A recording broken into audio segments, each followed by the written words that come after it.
So we have the foot control and the power cord. And there's a cover for your machine to keep it dust-free when you're not using your machine. Also, you can reach through at the top and there's a place for your handle. Here in the front is a pocket that you can put your user's guide in, just like this.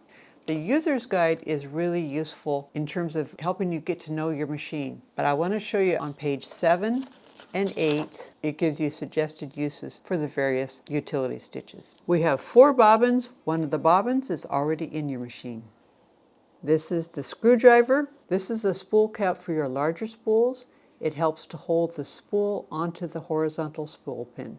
And this is a smaller spool cap for the same purpose, for smaller spools. And this is a spool pin for specialty threads like this, or for larger, taller spools, or for the kind of spools that like to reel off the side rather than unwinding off the end. Now, when you're using this, you may want to have this felt pad. And what that does is it helps prevent the spool from continuing to spin once you stop sewing. So it acts like a little brake. This is your cleaning brush, but it's also a seam ripper, great for opening buttonholes. Then we have an assortment of needles. We have 3 different sizes of universal needles, smaller, medium, and larger. And then we have a stretch needle for your knit fabrics and a jeans needle.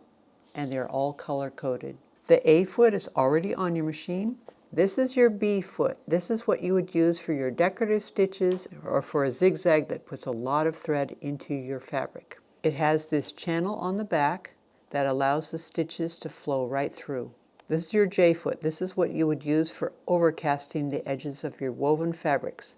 It has this bar on the back that when you zigzag across it, it gives a little bit of slack in your top thread, making for a nice, flat, overcasted edge. This is your D foot, the foot that you would use for doing blind hems. It has a slightly taller toe on one side and a slightly lower toe on the other side.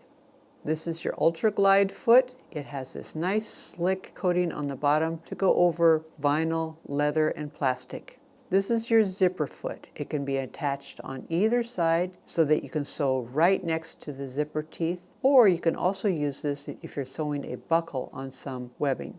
This is your buttonhole foot. You can watch my buttonhole video to see how this works. This is the foot you would use for sewing 1/4-inch piecing on your quilting. Now you want to make sure that you use a center needle position because it has just that single hole in the center, but you can also get a foot that has a slightly oval-shaped hole so that you can get that scant 1/4-inch seam that some quilting patterns call for.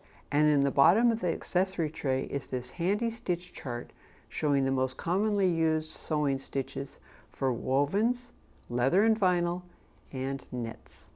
Also, this comes out. And here we have a little bracket to put on top of your machine for your stitch guide. If you found this video to be helpful, give us a thumbs up. And if you have comments, questions, or ideas for other videos you'd like to see, let us know in the comments down below. Thanks for watching. Bye.